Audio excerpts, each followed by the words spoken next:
ആരോഗ്യവാണി.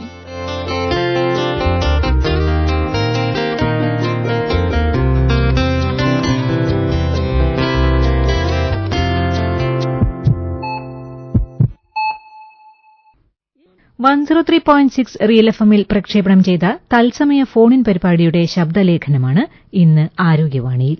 ഇന്ന് അതിഥിയായി നമ്മളോടൊപ്പമുള്ളത് doctor Muhammad Mustafa, Wayanad medical കോളേജിലെ നെഞ്ചുരോഗ വിഭാഗത്തിലെ പ്രൊഫസറും വകുപ്പ് അധ്യക്ഷനുമാണ് അദ്ദേഹം. ഡോക്ടർ നമസ്കാരം. നമസ്കാരം. നമ്മുടെ ഇന്നത്തെ വിഷയം ആസ്മ, അലർജി. ഈ രണ്ട് കാര്യങ്ങളെക്കുറിച്ചുള്ള ശ്രോതാക്കളുടെ സംശയങ്ങൾക്ക് മറുപടി നൽകുകയാണ് നമ്മൾ. അപ്പോൾ ആ കാര്യങ്ങളിലേക്കൊന്ന് പൊതുവായി ഒന്ന് പറഞ്ഞു പോകാമെന്ന് എനിക്ക് തോന്നുന്നു. ഇപ്പോൾ ഡോക്ടറുടെ ഒരു മെഡിക്കൽ കോളേജിലെയും അതുപോലെ ക്ലിനിക്കൽ അനുഭവങ്ങളൊക്കെ നോക്കുമ്പോൾ ഈ ഒരു രോഗത്തിന്റെ ഇപ്പോൾ ഒരു 3-4 കൊല്ലം മുമ്പുണ്ടായിരുന്നത് ഇപ്പോഴുണ്ടായിരുന്നു തമ്മിലുള്ള ഒരു വ്യത്യാസം എങ്ങനെയാണ് ഡോക്ടർക്ക് ഫീൽ ചെയ്യുന്നത്? ഈ അടുത്ത കാലത്തായി ആസ്മ അതുപോലെ തന്നെ അലർജി സംബന്ധമായ രോഗങ്ങൾ വർദ്ധിച്ചു വരുന്നതായിട്ടാണ് നമ്മൾ മനസ്സിലാക്കുന്നത്. അതില് പല ഘടകങ്ങളുണ്ട്. ക്രമാതീതമായി വർദ്ധിച്ചു വരുന്ന അന്തരീക്ഷ മലിനീകരണം ഒരു പ്രധാന പങ്ക് വഹിക്കുന്നു. അതുപോലെ തന്നെ മറ്റ് വ്യവസായവൽക്കരണം തുടങ്ങിയ പലവിധ ഘടകങ്ങൾ കാരണം ഈ അടുത്തായിട്ട് ഇത്തരം രോഗങ്ങൾ നമ്മൾ വർദ്ധിച്ചു വരുന്നതായി തന്നെയാണ് കണ്ടുവരുന്നത്. ഇപ്പൊ നമ്മുടെ കാലാവസ്ഥയിലൊക്കെ നമ്മൾ മുമ്പ് ഇപ്പൊ വയനാട്ടിലൊക്കെ ആണെങ്കിൽ പ്രത്യേകിച്ചും കാലാവസ്ഥ ഒന്നടങ്കം മാറിപ്പോകുന്ന ഒരു സാഹചര്യമാണ് വയനാട്ടിൽ. അപ്പൊ അതുപോലെ നമ്മുടെ കാലാവസ്ഥയും നാട്ടിലെ കാലാവസ്ഥയും ഇപ്പോൾ കൊടിയ വേനൽക്കാലം ആകേണ്ടിയിരുന്ന സമയത്ത് നമ്മളൊരു പാർഷ്യൽ ഒരു മൂടിക്കെട്ടും മഴക്കോളും ഒക്കെ ആയിട്ട് നിൽക്കുകയാണ്. അപ്പൊ ഇത്തരം കാലാവസ്ഥാ വ്യതിയാനം ഇതിലൊരു പങ്ക് വഹിക്കുന്നുണ്ട്. ആഗോള താപനം എന്ന് മുമ്പൊക്കെ പറഞ്ഞ് കേട്ടിരുന്നത് നമ്മളുടെ പ്രത്യക്ഷത്തിൽ അനുഭവത്തിൽ വന്നുകൊണ്ടിരിക്കുന്ന ഒരു സാഹചര്യമാണ് ഇപ്പോൾ ഉള്ളത്. അതുകൊണ്ട് തന്നെ സൂചിപ്പിച്ച പോലെ കാലാവസ്ഥ നമുക്ക് പ്രവചിക്കാൻ പറ്റാത്ത രീതിയിലുള്ള വ്യതിയാനങ്ങളിലേക്ക് പോയിക്കൊണ്ടിരിക്കുന്നു. ഇതെല്ലാം ഇത്തരം രോഗങ്ങളുടെ വർധനക്ക് ഒരു കാരണമാകുന്നുണ്ട്. ഹലോ, ഇതാരാണ് സംസാരിക്കുന്നേ? ശശിധരൻ. ശശിധരൻ ഡോക്ടറുണ്ട്, ഒന്ന് സംസാരിച്ചോളൂ, സംശയം ചോദിച്ചോളൂ. അതെ, എന്താ പറയാ, മകളെ കുട്ടിക്കാണ്. പറഞ്ഞോളൂ. 5 വയസ്സായിട്ടായിരുന്നു. അപ്പൊ ഈ അലർജി, തണുപ്പ്, AC റൂമിൽ കിടക്കുക, പിന്നെ തണുത്ത വെള്ളമൊക്കെ കുടിക്കുമ്പോ അപ്പൊ വരെ വരിക, അങ്ങനത്തെ പല സുഖങ്ങളും. തുടങ്ങിയിട്ട് കുറെ കാലമായോ? എങ്ങനെയാ? അത് 10 ആയി. എന്തെങ്കിലും ചികിത്സയോ കാര്യങ്ങളോ ഡോക്ടർമാരെ സമീപിച്ചിരുന്നോ? ഇപ്പോഴും അപ്പൊ ഇവിടെ കൊണ്ടുപോയിട്ട് ആവി പിടിക്കലോ ചെയ്തതായിരുന്നു. ഇതില് പ്രധാനമായിട്ടും മാറ്റം ഉണ്ടാവും, പിന്നെ വീണ്ടും തുടങ്ങും. അത് പ്രധാനമായും സൂക്ഷിക്കേണ്ട കാര്യം മരുന്നുകളോടൊപ്പം തന്നെ ഇത്തരം ഈ ബുദ്ധിമുട്ടുകൾ കൂടുന്ന സാഹചര്യങ്ങൾ നമ്മൾ കഴിയുന്നതും ഒഴിവാക്കുകയോ സൂക്ഷിക്കുകയോ ചെയ്യാന്നുള്ളതാണ്. ഒരു ഉദാഹരണം പറയുകയാണെങ്കിൽ AC നമ്മളിപ്പോ വ്യാപകമായി എല്ലാവർക്കും AC ഉപയോഗിക്കേണ്ട ഒരു സ്ഥിതിവിശേഷം തന്നെയാണ്. അപ്പൊ അത് ഒഴിവാക്കാൻ പറ്റില്ല. എങ്കിൽ തന്നെയും AC ഉപയോഗിക്കുമ്പോൾ നമ്മൾ ശ്രദ്ധിക്കേണ്ട ഒരു പ്രധാന കാരണം ഇതിന്റെ ഫിൽട്ടർ ഒന്ന് ശ്രദ്ധിക്കണം എന്നുള്ളൂ. ഫിൽട്ടറിൽ പൊടിപടലങ്ങളും ഈ പൊടിപടലങ്ങളിൽ തന്നെ ജീവിക്കുന്ന പല സൂക്ഷ്മജീവികളും ഉണ്ടാവാനുള്ള ഒരു സാധ്യതയുണ്ട്. അപ്പൊ അതുകൊണ്ട് ACയുടെ ഫിൽട്ടർ നമ്മൾ കൃത്യമായ ഇടവേളകളിൽ ക്ലീൻ ചെയ്യണം, ആരെങ്കിലുമൊക്കെ വിളിച്ചിട്ട്. അപ്പൊ അതൊരു കാര്യം. ഡയറക്റ്റായി ACയുടെ തണുപ്പ് തട്ടുന്ന രീതിയിൽ ഉറങ്ങുന്ന, അല്ലെങ്കിൽ രാത്രി ഉറങ്ങുന്ന അവസരത്തിൽ അതിനുള്ള ചികിത്സ ആവി പിടിക്കുന്ന മരുന്നുകൾ എങ്ങനെയുള്ള മരുന്നുകളാണ് ഉപയോഗിക്കുന്നത്? ഗുളികയാണോ, ഗുളിക രൂപത്തിലുള്ളതാണോ, ഇൻഹേലറുകൾ ഉപയോഗിക്കുന്നുണ്ടോ? അല്ല, അത് നിർദ്ദേശിക്കപ്പെട്ട മരുന്നുകൾ കൃത്യമായ അളവിലും കൃത്യമായ കാലദൈർഘ്യം വരെയും ഉപയോഗിക്കുക എന്നുള്ളതാണ്. നമ്മൾ സാധാരണഗതിയിൽ കണ്ടുവരുന്നത് എന്താണെന്ന് വെച്ചാൽ നമ്മൾ താൽക്കാലികമായി ഒരു രോഗലക്ഷണങ്ങൾ ശമിക്കുമ്പോൾ നമ്മൾ മരുന്നുകൾ ഉപയോഗിക്കുന്നതിലൊരു അമാന്തം വരാനുള്ള ഒരു സാധ്യതയുണ്ട്. അപ്പൊ അത് പാടില്ല. ഡോക്ടർ നിർദ്ദേശിക്കുന്ന സമയപരിധി വരെ മരുന്നുകൾ കഴിക്കുക എന്നുള്ളതാണ്. ഡോക്ടർ, ഇതുപോലെ ഈ അലർജിയുമായി ബന്ധപ്പെട്ട ആൾക്കാരുടെ ഡോക്ടർ ഇപ്പം മരുന്നിന്റെ ഉപയോഗക്രമത്തെ കുറിച്ച് പറഞ്ഞല്ലോ.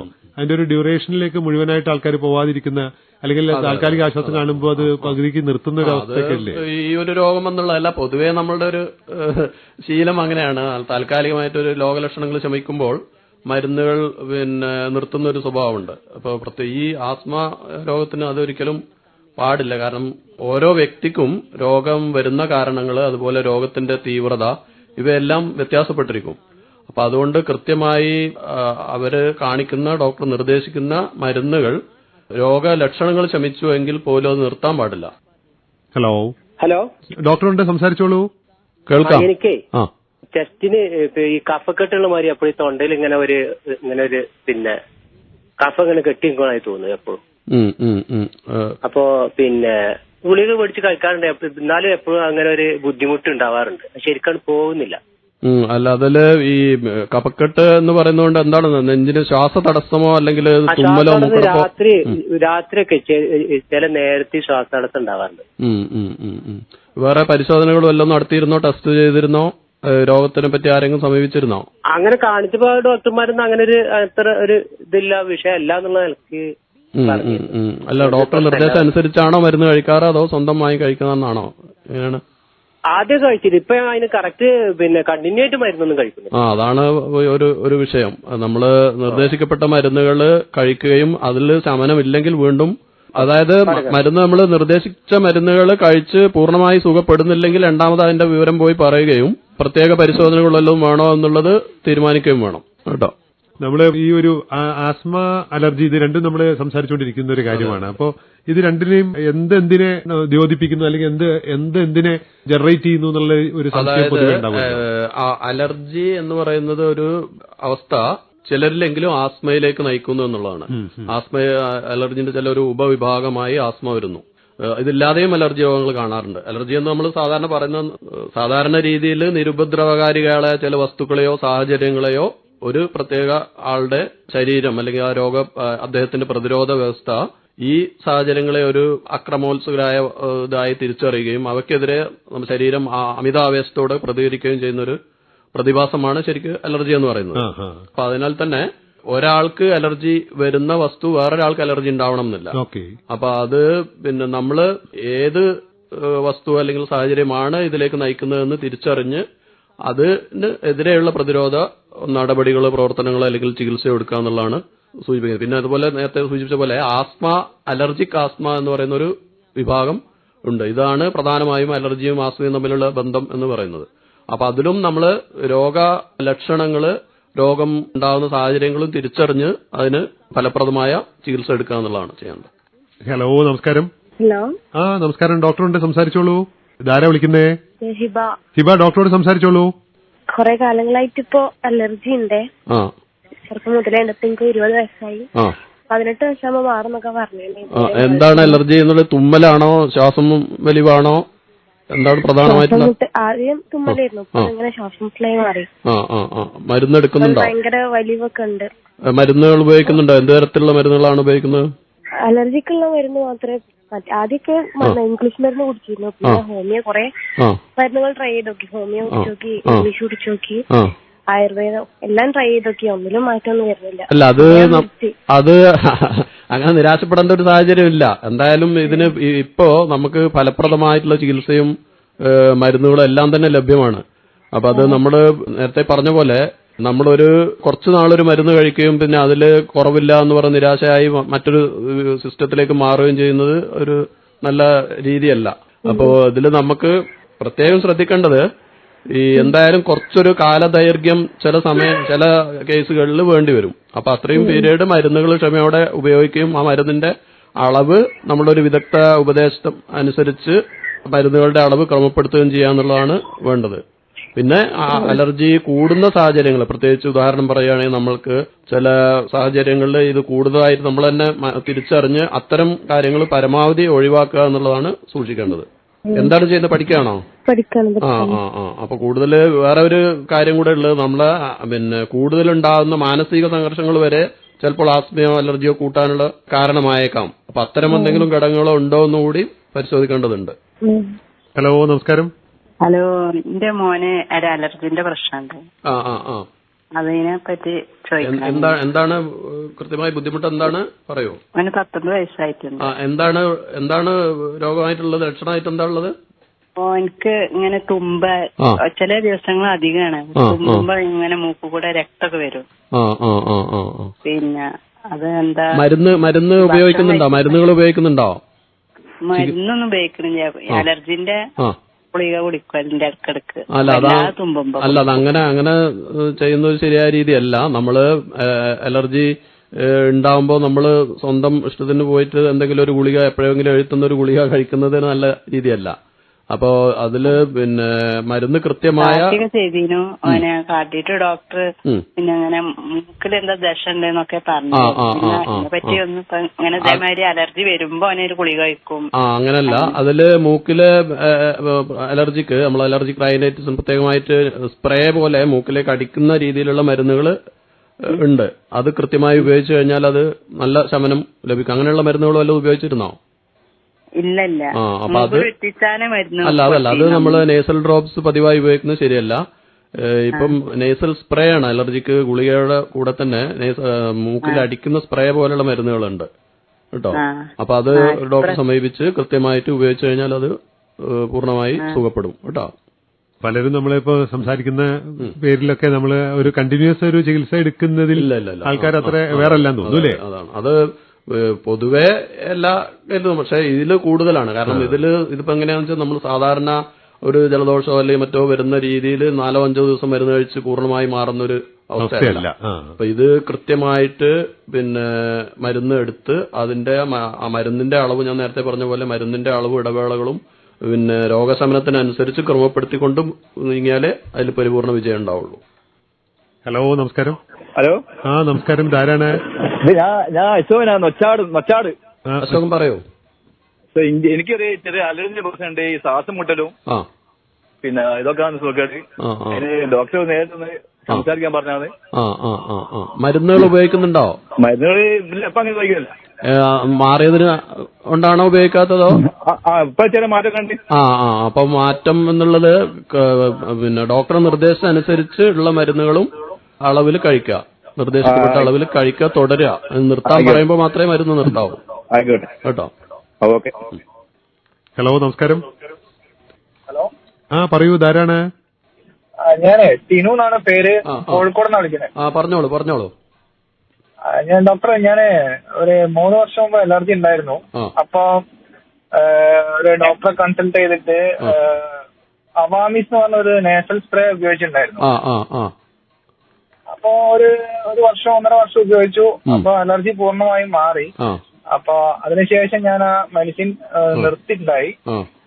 ഇപ്പൊ രണ്ടാമത് ഒരു 3-4 ദിവസമായി അലർജി ആയിട്ട് തുമ്മലാണ് വരുന്നത്. രാവിലെ എണീക്കുമ്പോഴാണ് തുമ്മൽ വരുന്നോണ്ടിരിക്കുന്നത്. എന്താ ജോലി? എന്താ ചെയ്യുന്നത്? അതെ, ഞാനൊരു കൺസ്ട്രക്ഷൻ സൈറ്റിലാണ് ജോലി ചെയ്യുന്നത്. അപ്പൊ പൊടിപടലങ്ങൾ അങ്ങനെയുള്ള സാഹചര്യങ്ങൾ പരമാവധി ശ്രദ്ധിക്കണം. മരുന്നുകളുടെ അത്ര തന്നെ പ്രാധാന്യമുള്ളതാണ് ഈ വസ്തുക്കളായിട്ട് നമ്മൾ കഴിയുന്നത്ര സമ്പർക്കം ഒഴിവാക്കാം. അതാണ് പറഞ്ഞത്. അതൊന്ന് ഈ അടുത്തൊന്നും ഡോക്ടർമാരെ കണ്ടിട്ടില്ലെങ്കിലും നിങ്ങളൊന്ന് കാണിച്ചതിന് ശേഷം വേറെ ടെസ്റ്റുകൾ എന്തെങ്കിലും വേണോ എന്നുള്ളത്, പ്രത്യേകിച്ച് നമ്മള് ശ്വാസകോശ സംബന്ധമായ ബുദ്ധിമുട്ട് ഉണ്ടെങ്കിൽ ശ്വാസകോശ പ്രവർത്തനം ചെക്ക് ചെയ്യുന്നതിനുള്ള പരിശോധനകളുണ്ട്. അതിനുശേഷം ആവശ്യമായ മരുന്നുകൾ വേണ്ടിവരും. നേസൽ സ്പ്രേ മാത്രം മതിയാവില്ല. നമ്മൾ ചിലപ്പോൾ ഈ പറഞ്ഞ പോലെ ഇൻഹേലറുകൾ പോലെയുള്ള മരുന്നുകൾ വേണ്ടി വരുമോ എന്നുള്ളത് തീരുമാനിക്കണം. അപ്പൊ ഒരു വിദഗ്ധ ഉപദേശം തേടുന്നതാണ് നല്ലത്. Okay, thank you.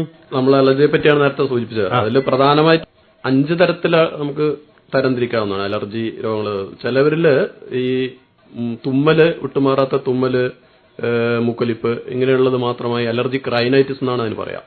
അങ്ങനെയുള്ള ഒരു കണ്ടീഷൻ മാത്രമേ ഉണ്ടാവുള്ളൂ. മറ്റ് ചിലരിൽ നമ്മൾ നേരത്തെ പറഞ്ഞ പോലെ അലർജിക് ആസ്മ, ശ്വാസം മുട്ട്, കിതപ്പ്, വലിവ്, ഇങ്ങനെയുള്ള ബുദ്ധിമുട്ടാണ് ഉണ്ടാവുക. വേറൊരു തരത്തില് കോണ്ടാക്ട് ഡെർമറ്റൈറ്റിസ് എന്ന് പറയും. ചില വസ്തുക്കളുമായി സമ്പർക്കം ഉണ്ടാകുമ്പോൾ ആ സമ്പർക്കം വരുന്ന തൊലി പുറമേ ഉണ്ടാകുന്ന ചൊറിച്ചില്, തടിപ്പ്, വ്രണമാകുക, അങ്ങനെയുള്ള കോണ്ടാക്ട് ഡെർമറ്റൈറ്റിസ്. വേറൊരെണ്ണം നമ്മൾ ഈ പറഞ്ഞ പോലെ നേരത്തെ നമ്മൾ ഈ തടിപ്പ് മാത്രമേ ഉണ്ടാവുള്ളൂ. അർട്ടിക്കേരിയ എന്നാണ് അതിന് പറയാം. അർട്ടിക്കേരിയ. ഇനി മറ്റൊരു തരത്തിലുള്ളവർക്ക് ചില പ്രത്യേക ഭക്ഷണത്തിനാണ് അലർജി ഉണ്ടാവുക. ഭക്ഷണം കഴിച്ചു കഴിഞ്ഞാലാണ് ഈ ഇങ്ങനെയുള്ള ബുദ്ധിമുട്ടുകൾ. ഉദാഹരണം പറയുകയാണെങ്കിൽ ചില തോടുള്ള മത്സ്യങ്ങൾ, ഞണ്ട്, കടുക്ക, ചെമ്മീൻ പോലെയുള്ള വസ്തുക്കൾ കഴിക്കുമ്പോൾ വേറെ തരം പ്രോട്ടീന്, കോഴിമുട്ടയോ പാലോ അങ്ങനെയുള്ള വസ്തുക്കൾക്ക് അത് ഫുഡ് അലർജി എന്ന ഇതിൽ വരും. മറ്റൊന്ന് ചില മരുന്നുകൾക്ക് വരെ അലർജി വരാം. ഡ്രഗ് അലർജി എന്ന് പറയും. ഇങ്ങനെ പ്രധാനമായി നമ്മൾ 5 വകഭേദങ്ങളാണ് അലർജിയിൽ കണ്ടുവരുന്നത്. അപ്പോൾ അത് ഓരോന്നും അതിൻ്റെതായ കൃത്യമായി തിരിച്ചറിഞ്ഞിട്ടാണ് അതിനുള്ള പ്രതിവിധി ചെയ്യേണ്ടത്. ഹലോ, നമസ്കാരം. ഹലോ, പറഞ്ഞോളൂ. ഞാൻ നിഷാർ. പറയോ. പിന്നെ എനിക്ക് ചൂട് സമയത്ത് ഇങ്ങനെ ചെറിയൊരു ഉണിലുണ്ടോ ഉണ്ടാവും പോലെ ഉണ്ടാവും, ചൊറിച്ചിലുണ്ടാവും. തണുപ്പിന് ഈ ശരീരത്തിൽ ഒരു അരിത്തിട്ട പോലെ ഉണ്ടാവും, എന്നിട്ട് ചൊറിച്ചിലുണ്ടാവും. ഈ പച്ചവെള്ളം പോലത്തെ ഇങ്ങനെ കുടിച്ചെല്ലാം കഴിച്ചു കഴിഞ്ഞാൽ ഭയങ്കര അപകടം. അതാണ് നമ്മളിപ്പോ നേരത്തെ പറഞ്ഞത്. ഈ പിന്നെ തൊലിപ്പുറമെ മാത്രം ഉണ്ടാകുന്ന ഒരു ബുദ്ധിമുട്ടായിരിക്കും. നിങ്ങൾക്ക് വേറെ ശ്വാസമുട്ട കാര്യങ്ങളൊന്നും ഇല്ലല്ലോ, ശ്വാസതടസ്സം അങ്ങനെയുള്ള ബുദ്ധിമുട്ടുകളൊന്നുമില്ല. അത് ചിലവരില് ഈ വേർപ്പ് ഗ്രന്ഥികൾ അടഞ്ഞിട്ട്, നമ്മൾ ചൂട് താപത്തിൽ വേർപ്പ് ഗ്രന്ഥികൾ അടഞ്ഞിട്ടാണ് കുരുക്കൾ പോലെ വരിക. അപ്പൊ അത് പിന്നെ ആയിരിക്കാം നിങ്ങളുടെ ബുദ്ധിമുട്ട്. വേറെ ബുദ്ധിമുട്ടുകളൊന്നുമില്ല, തുമ്മലോ അല്ലെങ്കിൽ ശ്വാസതടസ്സം ഒന്നുമില്ലല്ലോ? അപ്പൊ ഏതായാലും അത് വേറെ വെച്ചിരുന്നോ? കാണിച്ചിട്ട് ചൊറിച്ചലിന്റെ തണുപ്പിന് ചൊറിയുന്നത് പോലെ പറഞ്ഞു ചർമ്മം വരളും. അതാണ് വരണ്ട ചർമ്മം. അതിന് നമ്മള് ഈർപ്പം, തൊലിയിൽ ഈർപ്പം നിലനിർത്താൻ ആവശ്യമായിട്ടുള്ള ചെറിയ രീതിയിലുള്ള മരുന്നുകൾ ഉപയോഗിച്ചു കഴിഞ്ഞാൽ അത് പരിപൂർണമായി സുഖപ്പെടും കേട്ടോ. തണുപ്പിന്റെ സീസണിക്ക് വേണ്ടി കാണിച്ചാൽ അന്നേരം തൽക്കാലം മരുന്ന് അന്നേരം മാറും. അല്ല, അത് മാറിക്കഴിഞ്ഞാലും അതാ ഞാൻ പറഞ്ഞത്, മാറിക്കഴിഞ്ഞാലും പിന്നീട് മരുന്ന് തുടരേണ്ടതുണ്ടോ ഇല്ലയോ എന്നുള്ളത് നമ്മളോട് ഒരു ഉപദേശം സ്വീകരിക്കണം കേട്ടോ. ഹലോ, നമസ്കാരം. ഹലോ, കേൾക്കാം, പറഞ്ഞോളൂ. എനിക്ക് ഞാന് ഒരു കാഴ്ചയില്ലാത്ത ആളാണ്. പുറത്തൊക്കെ ഇങ്ങനെ പോകുന്ന സമയത്ത് പുറത്തിറങ്ങിയാൽ എനിക്ക് പിന്നെ ജലദോഷം വരും. അപ്പൊ ജലദോഷം വരാന്ന് പിന്നെ അത് ഉള്ളിൽ വന്ന പിന്നെ അത് മാറും ചെയ്യും. പുറത്ത് പോകുമ്പോ മാത്രമാണ് അങ്ങനത്തെ സംഭവം ഉണ്ടാകാറ്. അലർജിയുടെ ഭാഗമാണോ? അത് അലർജി സാധ്യതയുണ്ട്. അപ്പൊ നിങ്ങൾ മരുന്ന് എന്തൊക്കെ ഉപയോഗിച്ചിരുന്നോ ഇതിന്? അല്ല, ഞാന് അത് ഈ പറയുമ്പോൾ ഞാന് സാർ ഈ മറ്റേ ഈ ഇൻഹേലിയർ ഇല്ലേ, അത് വാങ്ങലുണ്ട്. അത് വാങ്ങി ഉപയോഗിക്കാറുണ്ട്. അത് എന്റെ കയ്യിൽ എപ്പോഴും ഉണ്ടാവും. അത് സാധാരണ ഈ പുറത്തിറങ്ങിയാലേ സാർ ഉണ്ടാവുക. അതെ. അപ്പൊ അങ്ങനെയുള്ള സാഹചര്യങ്ങളില് ഈ പറഞ്ഞ പോലെ ഈ പിന്നെ ചിലർക്ക് അങ്ങനെ വരാം. പുറത്ത് പോകുമ്പോൾ ഉണ്ടാകുന്ന പൊടിപടലങ്ങളോ അല്ലെങ്കിൽ അന്തരീക്ഷ വായുവിൽ ഉണ്ടാകുന്ന വ്യത്യാസം കൊണ്ടാണ് അലർജി പോലെയുള്ള ശ്വാസമുട്ട് ഉണ്ടാകുന്നത്. അപ്പൊ അത് നിങ്ങൾ ഇൻഹേലറുകൾ കൃത്യമായി ഉപയോഗിച്ചാൽ അത് പരിഹരിക്കാവുന്നതേ ഉള്ളൂ. ഇൻഹേലറിൽ തന്നെ പല വിവിധ തരത്തിലുള്ള ഇൻഹേലറുകളുണ്ട്. അപ്പൊ അത് നിങ്ങൾ ഈ ബുദ്ധിമുട്ടുണ്ടാകുമ്പോൾ മാത്രം ഉപയോഗിക്കേണ്ട ഇൻഹേലറുകൾ, അതല്ലെങ്കിൽ രോഗം വരാതിരിക്കാൻ ഉപയോഗിക്കുന്ന ഇൻഹേലറുകളും ഒക്കെ വ്യത്യസ്തമാണ്. അപ്പൊ അത് ഏതാണ് ഉപയോഗിക്കുന്ന ആവശ്യമെന്നുള്ളത് നിർദ്ദേശം സ്വീകരിച്ച് അത് കൃത്യമായി ഉപയോഗിക്കുക എന്നുള്ളതാണ്. പലരുമായി സംസാരിക്കുന്നതിൽ നമുക്ക് തോന്നുന്നൊരു കാര്യം, എല്ലാത്തിനും ഒരു മരുന്ന് അല്ലെങ്കിൽ ഒരു ചികിത്സ എന്നുള്ള പോലെയാണ് പലരും ധരിച്ചിരിക്കുന്നത് അല്ലേ? നമ്മള് എന്തെങ്കിലും ഒരു മരുന്ന് എഴുതി കൊടുത്തു കഴിഞ്ഞാൽ ഒന്നുകിൽ ഇവര് ഇതേ പ്രിസ്ക്രിപ്ഷൻ കൊണ്ട് പിന്നീട് ഈ ബുദ്ധിമുട്ട് വരുന്ന സമയത്ത് അത് പ്രിസ്ക്രിപ്ഷൻ ഇതിലേത മരുന്നാണ് വേണ്ടതെന്ന് അവരെന്നെ സ്വയം തീരുമാനിച്ച് ഉപയോഗിക്കുന്ന രീതിയാണ് നമ്മൾ പ്രധാനമായിട്ട് കണ്ടുവരുന്നത്. അത് ശരിക്ക് പ്രോത്സാഹിപ്പിക്കാൻ കഴിയാത്ത ഒരു ഇൻഹേലറിന്റെ തന്നെ ഡോക്ടർ പറഞ്ഞല്ലോ അല്ലേ, പല സ്റ്റേജിൽ വേണ്ടുന്ന പലതരമാണല്ലോ ഇൻഹേലറുകൾ. നമ്മൾ ഇപ്പൊ ഗുളിക പോലെ തന്നെ നമ്മൾ കാണുമ്പോൾ ഒരേ രൂപത്തിലാണെങ്കിൽ അടങ്ങിയിരിക്കുന്ന മരുന്നുകൾ വ്യത്യസ്തമായിട്ടുള്ള മരുന്നുകൾ ഇൻഹേലർ രൂപത്തിൽ ഇപ്പൊ ലഭ്യമാണ്. അപ്പൊ അത് ചില മരുന്നുകൾ നമ്മൾ ഈ രോഗം വരാതിരിക്കാൻ മെയിന്റനൻസ് എന്നുള്ള രീതിയിൽ ഗുളിക പോലെ തന്നെ കഴിക്കേണ്ടതുണ്ട്. ചിലത് നമ്മൾ പനി വരുമ്പോൾ പാരസ്റ്റമോൾ കഴിക്കുന്ന പോലെ താൽക്കാലിക ശമനത്തിന് വേണ്ടി മാത്രം ഉപയോഗിക്കുന്ന ഇൻഹേലറുകളുണ്ട്. അപ്പൊ അധികവും കൂടുതൽ ആളുകൾ ഈ രണ്ടാമത് പറഞ്ഞ ഇൻഹേലറാണ് അധികം ഉപയോഗിക്കുന്നത് കണ്ടുവരുന്നത്. ഈ രണ്ടും നമ്മുടെ ഇപ്പോഴത്തെ ഒരു ഇതിന്റെ ഒരു പലർക്കും ഉള്ളൊരു ആശങ്ക, നമുക്ക് ഈ അലർജിക് അവസ്ഥ അല്ലെങ്കിൽ ആസ്മാറ്റിക് ആയിട്ടുള്ള അവസ്ഥ വരുന്ന മനുഷ്യർക്ക് അതിൽ നിന്നൊരു മോചനമില്ലേ എന്നൊരു ആശങ്ക പലർക്കും ഉണ്ട്. അപ്പൊ എന്താണ് ഡോക്ടറുടെ ഒരു ക്ലിനിക്കൽ എക്സ്പീരിയൻസ് എന്താണ്? അതാ ഞാൻ ആദ്യം സൂചിപ്പിച്ചത്. ഇത് ഉണ്ടാവുന്ന കാരണം നമ്മൾ യഥാർത്ഥ ഒരു രോഗിയുടെ രോഗവിവരണം അല്ലെങ്കിൽ രോഗചരിത്രം മനസ്സിലാക്കി അവർക്ക് എന്തുകൊണ്ടാണ് ഇത് വരുന്നത് എന്നുള്ളത് ഓരോ വ്യക്തിയിലും വ്യത്യാസപ്പെട്ടിരിക്കും. അതുപോലെ തന്നെ രോഗതീവ്രതയും, അല്ലെങ്കിൽ ഉദാഹരണം പറയുകയാണെങ്കിൽ ചിലവരിൽ ഒരു ചെറിയൊരു വിഭാഗത്തിൽ ഇത് പാരമ്പര്യത്തിനൊരു നമ്മൾ ജനിതകമായിട്ടുള്ള ഒരു അടിസ്ഥാനം ഉണ്ട്. അങ്ങനെയുള്ളവരിൽ ഒരുപക്ഷെ സാധാരണ ഇതിനേക്കാളും കൂടുതൽ കാലം മരുന്നെടുക്കേണ്ടതായിട്ട് വരാറുണ്ട്. അപ്പൊ അതുകൊണ്ട് ഞാൻ നേരത്തെ പറഞ്ഞ പോലെ ഇത് മാറാത്തൊരു രോഗമാണ് എന്നുള്ളൊരു കൺസെപ്റ്റ് വെക്കേണ്ട കാര്യമില്ല. പക്ഷെ മരുന്നുകൾ ഉപയോഗിക്കേണ്ട കാലദൈർഘ്യം നമ്മൾ സ്വയം നിശ്ചയിക്കാതെ വേറെ വിദഗ്ധമായിട്ടുള്ളൊരു മാർഗനിർദ്ദേശം സ്വീകരിച്ചുകൊണ്ട് മരുന്ന് ഉപയോഗിക്കുകയാണെങ്കിൽ തീർച്ചയായും രോഗശാന്തി ലഭിക്കുന്നതാണ്. ആസ്മ, അലർജി ഇത് രണ്ടുമായി ബന്ധപ്പെട്ട ശ്രോതാക്കളുടെ സംശയങ്ങൾക്ക് മറുപടി നൽകിയത് വയനാട് മെഡിക്കൽ കോളേജിലെ നെഞ്ചുരോഗ വിഭാഗത്തിലെ പ്രൊഫസറും ഹെഡുമായ ഡോക്ടർ മുഹമ്മദ് മുസ്തഫയാണ്. ഈ ഒരു തത്സമയ പരിപാടിയിൽ പങ്കെടുക്കാൻ ഇവിടെ എത്തി ഞങ്ങളോടൊപ്പം ചേർന്നതിൽ പ്രത്യേക നന്ദി അറിയിക്കുന്നു. മറ്റൊരു വേളയിൽ മറ്റൊരു വിഷയവുമായി വീണ്ടും എത്താമെന്ന് വിചാരിക്കുന്നു. Thank you doctor. Thank you. 103.6 real എഫ്എമ്മിൽ പ്രക്ഷേപണം ചെയ്ത തത്സമയ ഫോണിൻ പരിപാടിയുടെ ശബ്ദലേഖനമാണ് ആരോഗ്യവാണിയിൽ ഇതുവരെ കേട്ടത്. ആരോഗ്യവാണി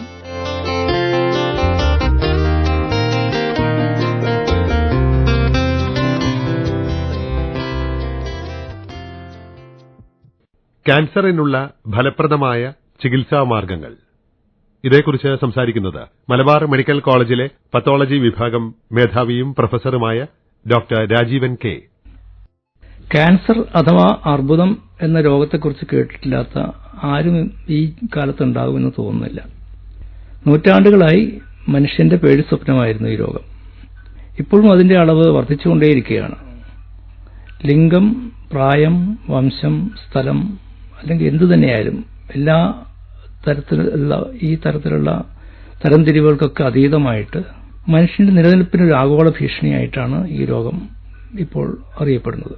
ഒരു കാലത്ത് സംശയാസ്പദമായ സ്വഭാവമുള്ളതായിരുന്നു. ഇപ്പോഴും ഒരുപാട് മിഥ്യാധാരണകളും തെറ്റിദ്ധാരണകളൊക്കെ ഈ രോഗത്തെക്കുറിച്ചുണ്ട്. പക്ഷേ ഇന്ന് സ്ഥിതികൾ മാറിക്കൊണ്ടിരിക്കുകയാണ്. ഇന്ന് വൈദ്യശാസ്ത്രത്തിന് അത് എന്താണെന്ന് മനസ്സിലാക്കാൻ ഒരുപാട് സാധിച്ചിട്ടുണ്ട്. ഇതിലെ ഒരുപാട് നിഗൂഢതകൾ പരിഹരിക്കാൻ കഴിഞ്ഞിട്ടുണ്ട്. അങ്ങനെ ഈ രോഗത്തെക്കുറിച്ച് ആളുകൾക്ക് മുമ്പുണ്ടായിരുന്ന ഭയം ഒരുപാട് കുറഞ്ഞു. ഒരു കാലത്ത് ചികിത്സിക്കാൻ കഴിയില്ലെന്ന് കരുതിയിരുന്നതൊക്കെ പതുക്കെ മാറിക്കൊണ്ടിരിക്കുകയാണ്. ക്യാൻസർ എന്ന് പറയുന്നത് കോശങ്ങളുടെ അസാധാരണമായ വളർച്ചയോ പെരുകലോ ആണ്. അതായത് നമുക്കറിയാം, നമ്മുടെയൊക്കെ ശരീരം ഉണ്ടാക്കിയിരിക്കുന്നത് കോടിക്കണക്കിന് കോശങ്ങളെ കൊണ്ടാണ്. ഈ കോശങ്ങളിൽ ചിലത് ഇതുപോലെ അനിയന്ത്രിതമായി, അലക്ഷ്യമായി, അസാധാരണമായ വേഗത്തിൽ വളർന്ന് പെരുകി ഒരു പിണ്ഡമായി വികസിക്കുന്നു. അത് ചുറ്റുമുള്ള കലകളെ ആക്രമിച്ച് വിദൂര സ്ഥലങ്ങളിലേക്ക് വ്യാപിക്കാൻ സാധ്യതയുണ്ട്. ഇത് തുടങ്ങുന്നത് സാധാരണ കോശങ്ങളിൽ നിന്നാണ്. അതിന്റെ ജീനുകൾ എന്നറിയപ്പെടുന്ന കണികകളിലെ മാറ്റങ്ങളിലൂടെയാണ് അത് അസാധാരണ കോശങ്ങളായി മാറുന്നത്. അതായത് സാധാരണ കോശങ്ങൾ തന്നെയാണ് ക്യാൻസർ കോശങ്ങളായി മാറുന്നത്. ഈ ജീനുകൾ എന്ന് പറയുന്ന കണികകളിലെ ഈ മാറ്റങ്ങളെ നമ്മൾ മ്യൂട്ടേഷൻ എന്നാണ് വിളിക്കുന്നത്. കോശപ്രവർത്തനങ്ങളെയും നമ്മുടെ സ്വഭാവ ഗുണങ്ങളെയൊക്കെ തീരുമാനിക്കുന്ന കണികകളാണ് ജീനുകൾ. ഈ ജീനുകളിലെ വരുന്ന മ്യൂട്ടേഷനുകൾ ആണ് ക്യാൻസറിന്റെ അടിസ്ഥാനം. ഇനി എങ്ങനെയാണ് ഈ മ്യൂട്ടേഷനുകൾ ഉണ്ടാകുന്നത് എന്ന് ചോദിച്ചാൽ പലതരത്തിലുള്ള ഘടകങ്ങളുടെ സ്വാധീനത്താലാണ്. ഉദാഹരണത്തിന് പുകയിലയിലെ മലിനീകരണ വസ്തുക്കൾ, മാലിന്യങ്ങളിൽ നിന്നുള്ള രാസവസ്തുക്കൾ, നമ്മുടെ ചുറ്റുമുള്ള റേഡിയേഷൻ, ഭക്ഷണത്തിൽ നിന്ന് ചേരുന്ന വിഷവസ്തുക്കൾ, ഇതെല്ലാം, അതുപോലെ വൈറസുകൾ, ചിലതരം വൈറസുകൾ, ഇവയെല്ലാം ഇതുപോലെയുള്ള മ്യൂട്ടേഷനുകൾക്ക് കാരണമാകാം. ഇവയ്ക്ക് നമ്മുടെ കോശങ്ങൾക്ക് കേട് വരുത്താൻ കഴിയും. ആ കേട് നിലനിർത്തിക്കൊണ്ടാണ് ആ കോശങ്ങൾ പെരുകുകയും കൂടുതൽ മ്യൂട്ടേഷനുകൾക്ക് വിധേയമാവുകയും ചെയ്യുന്നത്. അങ്ങനെ നമ്മൾ മ്യൂട്ടേഷൻ എന്ന് വിളിക്കുന്ന ഈ അധിക ജനിതക മാറ്റങ്ങൾ അത് സമയത്തിന് കണ്ടെത്തിയില്ലെങ്കിൽ അവയുടെ അനിയന്ത്രിതമായ വളർച്ചയ്ക്കും തുടർന്ന് ദൂരവ്യാപകമായി വ്യാപിക്കുന്നതിനും അവയവങ്ങളുടെയോ അല്ലെങ്കിൽ മുഴുവൻ ശരീര വ്യവസ്ഥയുടെയോ പ്രവർത്തനരാഹിത്യത്തിനും മരണത്തിന് പോലും കാരണമാകാൻ സാധ്യതയുണ്ട്. നമ്മുടെ ക്യാൻസറുകൾ പൊതുവെ നേരത്തെ നിയന്ത്രിച്ചില്ലെങ്കിൽ ആതിഥേയരെ കൊല്ലാൻ സാധ്യതയുണ്ട്. നമ്മുടെ എന്നല്ല, ക്യാൻസർ എല്ലാം അങ്ങനെയാണ്. അതാണ് അവയെ ഭയാനകമായ രോഗങ്ങളാക്കി മാറ്റുന്നത്. വായിലുള്ള അർബുദത്തിന് മുമ്പ് പലപ്പോഴും ഒരു വെളുത്ത പാട് കാണാറുണ്ട്.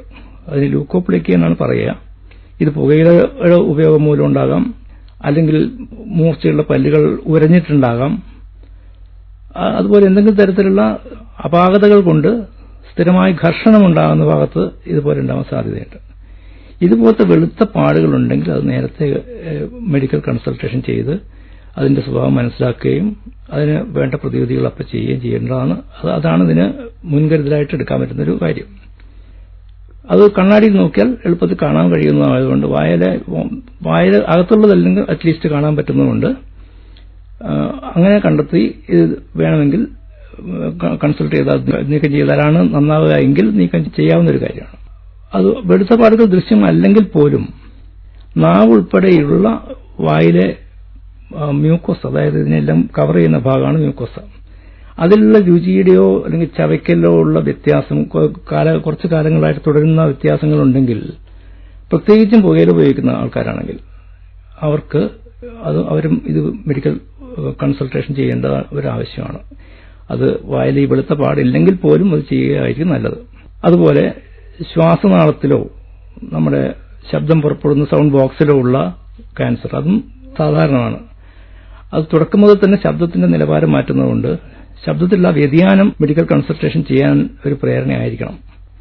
അപ്പോൾ ആ ശബ്ദത്തിന്റെ പരുക്കൻ സ്വഭാവം അത് അങ്ങനെ വരുന്നുണ്ടെങ്കിൽ, തുടർച്ചയായിട്ട് അങ്ങനെ തന്നെ കാണുന്നുണ്ടെങ്കിൽ അത് എത്രയും വേഗം പരിശോധനയ്ക്ക് വിധേയമാക്കുന്നതായിരിക്കും നല്ലത്. അതുപോലെ സ്ത്രീകൾക്കിടയിലെ മുൻനിര ക്യാൻസറാണ് സ്തനാർബുദം. ഇതിന്റെ ഏറ്റവും സാധാരണമായ ലക്ഷണം വേദനയില്ലാത്ത മുഴ, മുലക്കണ്ണിൽ കൂടിയുള്ള സ്രവിക്കൽ അല്ലെങ്കിൽ അതിലെ ചർമ്മത്തിലുള്ള മാറ്റങ്ങളൊക്കെയാണ്. ഇതിന്റെ പ്രശ്നം എന്താണെന്ന് വെച്ചാൽ വേദനയില്ലാത്ത മുഴയായതിനാൽ പലപ്പോഴും ഇത് ശ്രദ്ധിക്കപ്പെടാതെ പോകും. അതുകൊണ്ട് രോഗനിർണയം പലപ്പോഴും വൈകുന്നു.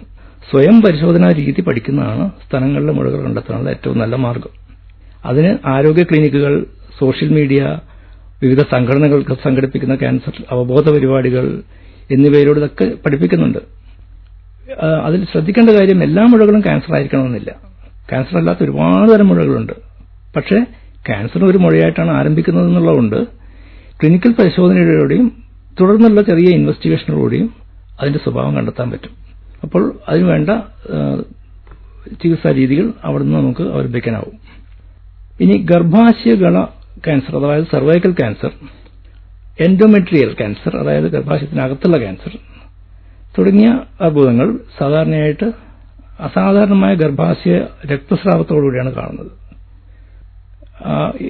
സർവൈക്കൽ ക്യാൻസർ ആയിരുന്നു ഒരു കാലത്ത് ഇത് ഏറ്റവും കൂടുതലുണ്ടായിരുന്നത്. പക്ഷേ ലോകത്തിലെ ഏറ്റവും അറിയപ്പെടുന്ന ഒരു ക്യാൻസർ പ്രതിരോധ രീതി നേരത്തെ കണ്ടെത്താൻ പറ്റുന്ന ഒരു ടെക്നിക്ക് ഉണ്ടാക്കിയെടുത്ത ജോർജ് പാപ്പനിക്കോളോ എന്ന് പറയുന്ന ഒരു ഡോക്ടർ, അദ്ദേഹം വികസിപ്പിച്ചെടുത്ത സർവൈക്കൽ സ്മിയർ പരിശോധനയിലൂടെ ക്യാൻസറിന് മുമ്പുള്ള മാറ്റങ്ങൾ നേരത്തെ കണ്ടെത്താൻ പറ്റുന്നതുകൊണ്ട് സർവൈക്കൽ ക്യാൻസർ ഇപ്പോൾ ഒരുപാട് കുറഞ്ഞു. പക്ഷേ എൻഡോമെട്രിയൽ, അതായത് ഗർഭാശയത്തിനകത്തുള്ള ക്യാൻസർ ഇപ്പോൾ കൂടി വരികയാണ്. നിർഭാഗ്യവശാൽ ഇത് സർവൈക്കൽ ക്യാൻസർ പോലെ നേരത്തെ കണ്ടെത്താൻ പറ്റുന്ന ഒരു സാധനമല്ല.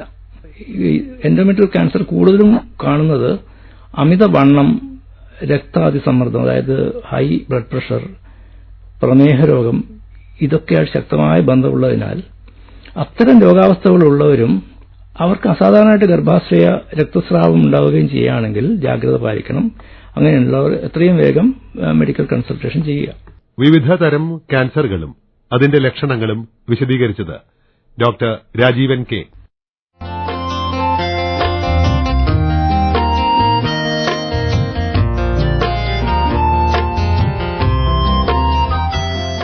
ആരോഗ്യവാണി